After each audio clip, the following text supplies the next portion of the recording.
Muy buenas noches, hermanos. Nuevamente estamos transmitiendo desde nuestros hogares.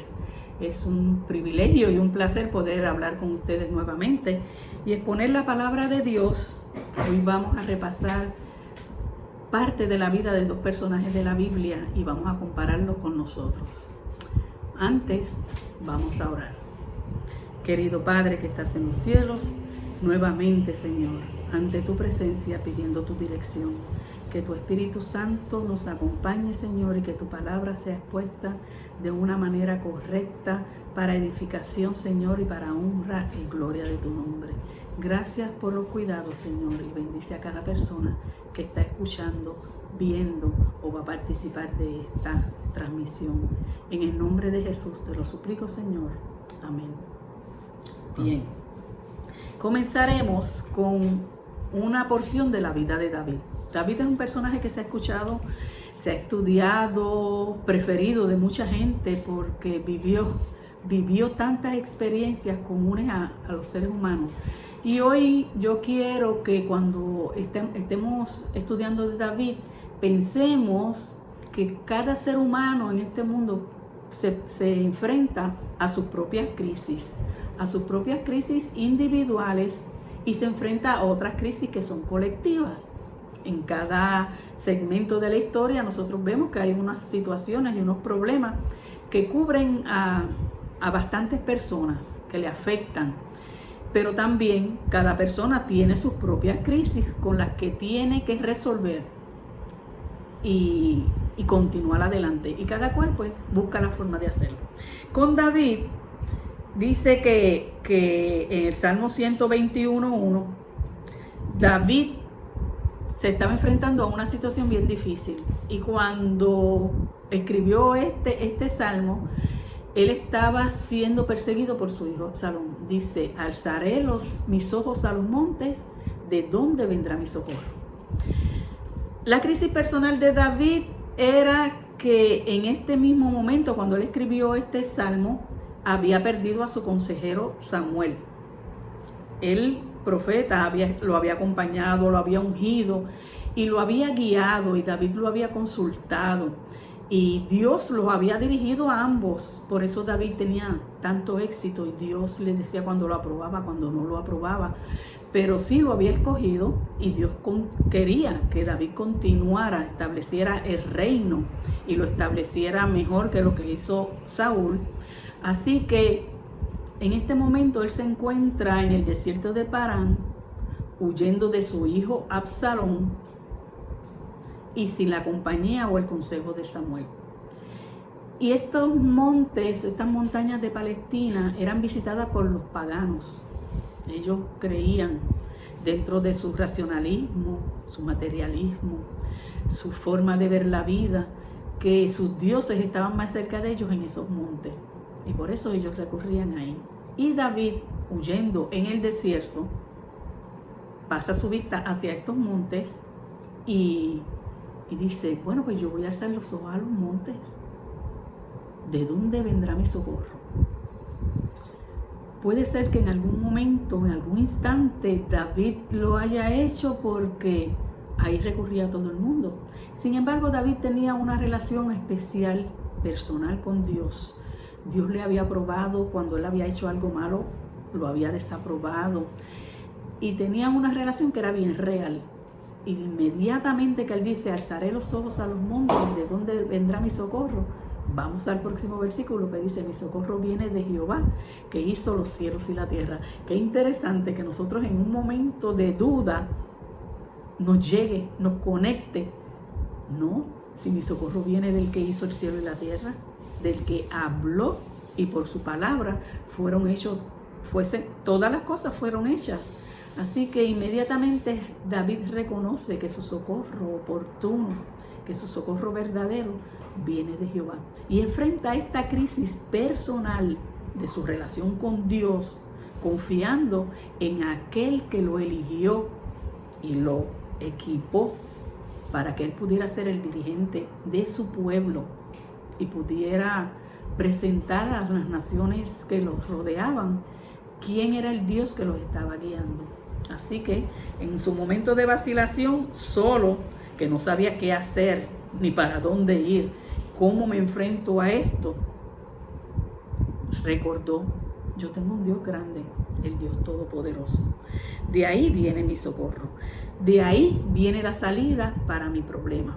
Pero David estaba enfrentando también una situación familiar o colectiva. Dios lo había elegido y él tenía que ser el líder del pueblo. Y el líder, si se equivoca, el pueblo se va tras él. Pero si lo hace bien, el pueblo también va tras él y no comete errores. Estaba pasando por una situación bien difícil. Su hijo Absalón quería usurpar el reino. No sé cuán doloroso pueda ser para nosotros dentro de las crisis que puedan surgir, de las situaciones, de los problemas a los que nos enfrentemos, cuando alguien nos abandona o nos traiciona. Pero cuando es alguien de la familia, es mucho más doloroso, ¿verdad? Más difícil el escoger. David tenía que cumplir con el mandato. Dios lo escogió. Tú tienes una misión. A ti te toca dirigir este pueblo. Por donde tú vayas, ellos se van a ir. Ok, lo voy a hacer. Pero ¿qué hago con este hijo rebelde? ¿Lucho contra él? ¿Doy órdenes para que lo eliminen? El corazón de David no daba para eso, como el corazón de nosotros tampoco podría dar. Así que, sabiendo que la guerra estaba ganada, que él iba a triunfar sobre los rebeldes que estaban con su hijo, se queda, no participa de esa batalla y les dice: por favor, tengan misericordia de mi hijo Absalón, del joven Absalón, como un padre, ¿verdad? Ahí su función de rey quedó relegada a su función de padre, porque él entendía que era demasiado poderse enfrentar y atacar a su hijo. Así que van, y desgraciadamente uno de sus seguidores, ¿verdad?, de sus generales, le clava 3 dardos en el corazón a Absalón y Absalón muere. Y después lo acaban los otros con las flechas que tenían. Absalón estaba sufriendo las consecuencias de su rebeldía. Él se opuso a Dios cuando se opuso al elegido de Dios y olvidó todo lo que significaba ser familia y toda la responsabilidad y el compromiso que él debía tener con su padre. Y a causa de eso, él perdió la vida de una manera fuerte, de una manera violenta, que no era necesario que pasara por ello. Es triste, ¿verdad? Pero David tuvo que enfrentar la situación colectiva y volvió a recurrir a Jehová. Él consultó a Jehová y dice que siguió siendo rey, confió en Dios en esa crisis y Judá pudo permanecer, ¿verdad?, prevalecer. Jerusalén siguió siendo la ciudad de Dios. Él pudo obtener la victoria porque él confiaba en Dios. ¿Por qué él confiaba tanto en Dios? Porque él sabía lo grande que era Dios. Porque él conocía el poder de Dios. Porque él había leído y había experimentado. Porque cuando jovencito se enfrentó al tremendo gigante, él sabía que no fue por sus fuerzas que él pudo triunfar. Así que él conocía por experiencia, por su propia experiencia, cuál era el poder de Dios, cuán ilimitado era. Así que en estos momentos pudo superar su crisis personal. No se enfrentó a su hijo, confió en Jehová, reconociendo que su socorro venía de lo alto, y pudo enfrentar la situación de la posible división de su reino, mantener el reino unido y hacer que éste progresara. Así que aún dentro de las dificultades que se nos enfrentan en la vida, porque todos vivimos en momentos en que tenemos que resolver situaciones, la confianza nuestra debe estar en Jehová, en el Dios que nunca falla y el Dios que es todopoderoso. Hoy nosotros podemos hacer lo mismo que hizo David, ¿verdad? Ir a Dios, levantarnos en el nombre de Dios. El Dios que no conoce derrotas, el Jehová de los ejércitos, el Dios todo vencedor. Es el dueño del universo y a pesar del tiempo que hemos pasado y de las páginas tristes que hemos tenido que pasar, ¿verdad?, en esta situación general que estamos viviendo, Dios nos promete que va a estar con nosotros. Levantemos nuestras manos y reconozcamos que nuestro socorro viene de lo alto, el que nunca ha fallado. Y de David pasamos a Jeremías. Jeremías es un personaje bien particular. Le pasan tantas cosas por estar predicando lo que Dios le llama, a lo que Dios lo llama. En Jeremías vamos a buscar el versículo, en el capítulo 17, el versículo 7, que dice: bendito el varón que confía en Jehová y cuya confianza es Jehová. Bendito el que confía en Jehová, porque su confianza está puesta en él. Cuando Jeremías escribe esto, estaba en unas circunstancias bien dramáticas, eran unas circunstancias bien difíciles para él. Dios lo llama a él siendo joven y le dice que lo escogió. Y la primera, la crisis personal de Jeremías, que se siente incapaz. Dice: no, yo soy muy joven, ¿para qué tú me estás llamando? Dice: yo te estoy llamando porque quiero que tú lleves un mensaje. Y su crisis personal era la inseguridad, el temor. Pero Dios le dice, tan grande es nuestro Dios, que le dice: no temas, yo estoy contigo para librarte. No temas, yo estoy contigo para librarte. He puesto mis palabras en tu boca. No es lo que tú vas a decir, es lo que yo te digo que digas. Y pelearán contra ti, pero no prevalecerán, porque yo estoy contigo para librarte. Así que le da seguridad. Le dice: sí, lo que yo te estoy diciendo es difícil. Te tienes que enfrentar a un pueblo rebelde, a un pueblo desobediente, pero yo te voy a librar. Así que cuando uno tiene un respaldo del gran general, pues la cosa cambia. Y Jeremías le tocó predicar a un pueblo que estaba completamente alejado de Dios. El pueblo estaba en una rebeldía total, empezando desde el rey.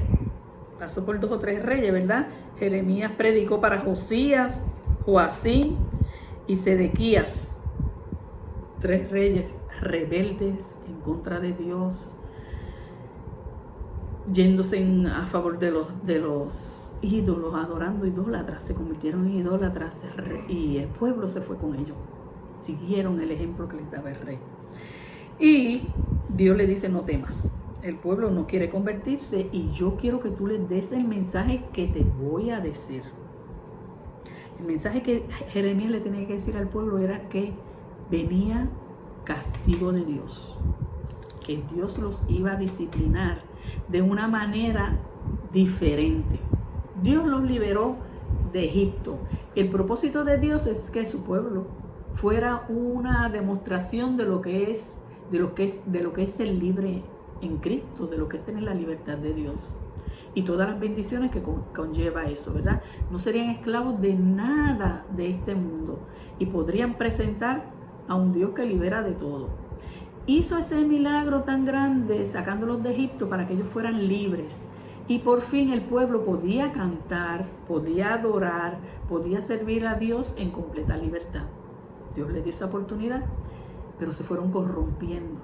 Después de David, Salomón mantuvo el reino unido, pero después de David se dividió y se fueron 10 tribus y se apartaron de Dios, y 2 tribus se continuaron sirviéndole a Dios con sus reyes, más o menos, pero algunos reyes pudieron mantenerse o traer al pueblo otra vez a los pies de Dios. Jeremías está predicando cuando la situación había llegado a unos extremos, cuando iban de mal en peor, y se presentaba y le decía al pueblo: viene castigo de Dios. Dios le está diciendo que vuelvan, que no forniquen con otros dioses. Ustedes están siendo infiel a Dios. Y el pueblo se burlaba, castigaban, planificaron para quitarle la vida. O sea que Jeremías se enfrentaba a un pueblo hostil a él y a la palabra de Dios.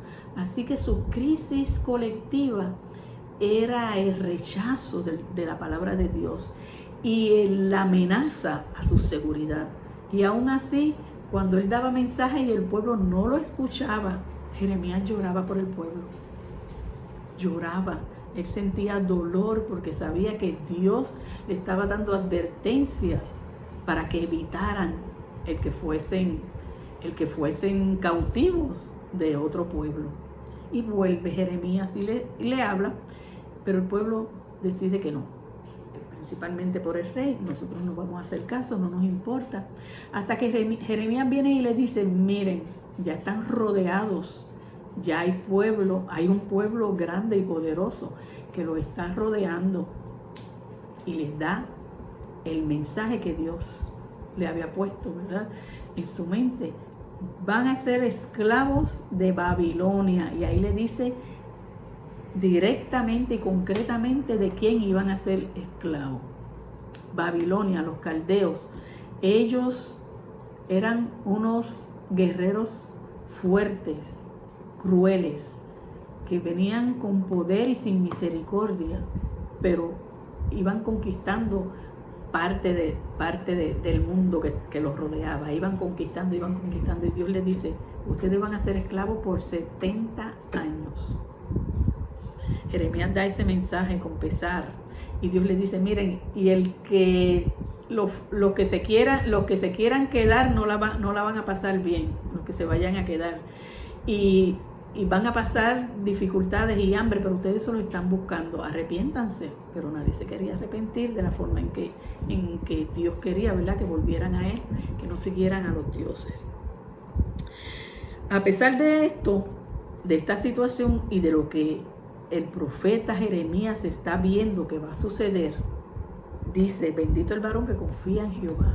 Dentro de estas circunstancias, es bendito un ser humano dentro de la cautividad o la posible cautividad que viene, para que Jeremías pueda decir esto. Bueno, si nos quedamos en el capítulo 7, en el versículo 7 no encontramos respuesta, pero si vamos al versículo 8, dice: quien confía en Jehová será como el árbol plantado junto a las aguas, que junto a la corriente echará sus raíces, y no verá cuando viene el calor, sino que su hoja estará verde, y en el año de su sequía no se fatigará, ni dejará de dar fruto. Las personas que nos gusta sembrar sabemos cuánto depende una planta o un árbol, algunos árboles más que otros, del agua. A mí me encanta ver cómo va creciendo, cómo va desarrollando. Y el agua es tan necesaria. Después que está en la tierra, usted tiene que ocuparse de dar el agua. Y aquí dice que el que confía en el Señor va a ser como un árbol que está al lado de una corriente de agua. Así que sus raíces van a introducirse, y de alguna forma, aunque venga la sequía, dice que va a venir el calor, pero su hoja se va a mantener verde, porque ha profundizado, porque está al lado de la fuente de vida, que es el agua, y puede continuar viviendo de una forma abundante, de una forma grande, no a mitad, porque cuando falta agua, pues los árboles no se ven tan bonitos, ¿verdad? Sus hojas se ven marchitas o no da los frutos. Pero dice que el que confía será bendito, el que confía en Jehová, porque va a estar al lado de la fuente de vida, que es el agua. Interesante esa promesa divina, porque a pesar del calor que dice que va a llegar, y a pesar de la sequía, a pesar de las situaciones adversas que están alrededor de nosotros, vamos a poder dar fruto, vamos a poder estar vivos, verdes, llenos de vida, produciendo mucho fruto. La tragedia de la gente, ¿verdad?, no es que hayan luchas y dificultades. Cada día nosotros tenemos que presentarnos ir a solucionando los problemas de cada día. Pero la dificultad es la falta de confianza para ir en pos de la victoria. Nosotros tenemos que ir en pos de la victoria, y la victoria solamente está en Cristo Jesús. Cuando el dolor llega, cuando la dificultad llega, cuando la libertad se limita, el que confía en Dios es como ese árbol, ¿verdad? Es como ese árbol que sabe dónde buscar agua. El agua no es superficial, el agua no está encima. Es más, si nosotros echamos agua en la superficie, se evapora, absorbe la tierra un poco, y si la superficie es dura, se evapora. La única agua, el único agua seguro es la que está debajo de la superficie. Aún en medio del desierto es posible nosotros encontrar palmeras. Los que hemos tenido la oportunidad de visitar algún desierto, vemos cómo estas dunas, por ejemplo el desierto de Sahara, las dunas, estas montañitas, montecitos de arena, el viento ejerce mucha fuerza sobre ellos. Y el paisaje que usted ve hoy, mañana cambia, porque hay viento constante. Ese viento afecta también las palmas que crecen en el desierto. Son palmas altas, pero más que altas son profundas sus raíces. ¿Cómo sobreviven? Por eso, porque sus raíces llegan hasta el agua que está debajo de la superficie. El agua que no se ve está debajo de esas dunas, de esa arena. Y esas raíces saben dónde tienen que llegar. Por eso, a pesar de que usted no vea nada más y posiblemente no vea un oasis al lado de la palma, puede ver que hay 2 o 3 palmas que son de las poquitas cosas que le pueden dar sombra en un desierto. Las dificultades para que las palmeras puedan encontrar el agua debajo de la arena son las que le han ayudado a seguir más profundo. ¿Cómo comparamos eso con nosotros? Mientras más dificultades tenemos, más debemos aprender a dónde está nuestra fuente de vida, a dónde es que nosotros podemos recurrir cuando las cosas no corren o no caminan o no se ven como nosotros esperamos. Y dice que confiemos en el Señor. El que confía en el Señor, ¿verdad?, es bendito, porque, como dice, será como ese árbol plantado junto a fuentes de agua. Hoy puede ser un día terrible y podemos sentirnos solos y podemos sentir que no estamos recibiendo el agua que necesitamos. Pero ¿dónde está la respuesta a nuestra necesidad? ¿Por qué no debemos desanimarnos? Y si nos desanimamos, no abandonar la batalla, mantenernos firmes, buscar, aunque sea con poca fuerza, porque lo que no podamos nosotros, Dios lo va a completar. No quitemos los ojos del que es el único vencedor. Dios ha prometido estar con nosotros, como hizo con David. Él es nuestro socorro, y con Jeremías para dirigirlo, para que confiara en él. Por más terrible que se vieran las circunstancias en que Jeremías estaba viviendo, sabiendo que venía un castigo fuerte para el pueblo de Israel completo, él pudo mantenerse de parte de Dios y ser el mensajero de noticias negativas, pero las noticias venían de parte de Dios, eran noticias verdaderas. Él estaba profetizando lo que Dios le estaba diciendo que hiciera. Y a pesar de eso, él podía decir que confiaba en el Señor. Pero las cosas divinas son así, ¿verdad? Puede parecer que nosotros estamos perdiendo la batalla, pero el Señor dijo que si nos volvemos como niños y confiamos en Él, ¿verdad?, nosotros vamos a ver la gloria de Dios, nosotros vamos a ser partícipes de las promesas y de la eternidad y la perfección que Dios está ofreciendo. No podemos temer. Hay un ejército afuera, dentro de este mundo que estamos viviendo. En cada época hay una situación que enfrentar. Estas crisis colectivas significan una crisis individual para cada persona. A mí no me afecta la pandemia de la misma forma que le afecta a una persona que está trabajando, que le afecta a otra persona que tiene hijos pequeños u otra que tiene hijos grandes que salen a viajan para estudiar. Así que dentro de la colectividad cada cual va a enfrentar una situación de una manera que solamente él puede decir cómo le resulta y cómo le afecta. Pero dentro de todas esas no hay ninguna que Dios no pueda hacer el oportuno socorro. Por eso nosotros, a pesar de las dificultades, pensamos que no nos podemos detener, que aunque estamos limitados de funcionar de una manera, tenemos que ser creativos y buscar la forma de funcionar de otra. No nos podemos detener en compartir el Evangelio, no nos podemos detener en compartir lo que hemos conocido, ¿verdad? Una literatura, mensajes. Utilizar lo que Dios ha puesto en nuestras manos, ha permitido que nosotros tengamos para continuar adelante. El tiempo se va a poner difícil siempre. Si no es esta situación, va a ser otra.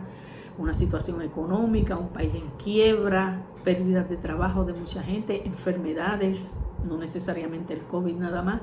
Y nosotros enfrentamos esto de una manera positiva o negativa, derrotista o de victoria. Con Dios está la única manera en que nosotros podemos triunfar. A pesar de que físicamente podamos perder la vida, hay una vida eterna que el Señor nos ha prometido. Pero por el momento, no nos detengamos. Hagamos como esta gente. En medio de la dificultad buscaron dónde estaba la fortaleza. Yo les exhorto, hermanos, que nosotros busquemos la palabra de Dios, que oremos cada día, que estudiemos su palabra para que nuestra confianza esté más segura, para que nosotros no dependamos de nuestras emociones ni de lo que vemos, sino que confiemos en aquello que no vemos y en las promesas de nuestro Dios. Oremos, que el Señor les bendiga a todos. Querido Padre que estás en los cielos, este es el momento en que nosotros terminamos esta conversación, Señor. Queremos que tú estés con cada hijo tuyo, que tú les ayudes, Señor, que tú nos fortalezcas, que nos hagas saber que tú estás a nuestro lado y que cada día nos levantemos pensando en que la victoria está en nuestras manos si caminamos contigo. Gracias por todos tus cuidados, Señor, y acompaña a cada hijo tuyo en esta vida. En el nombre de Jesús te lo pedimos. Amén.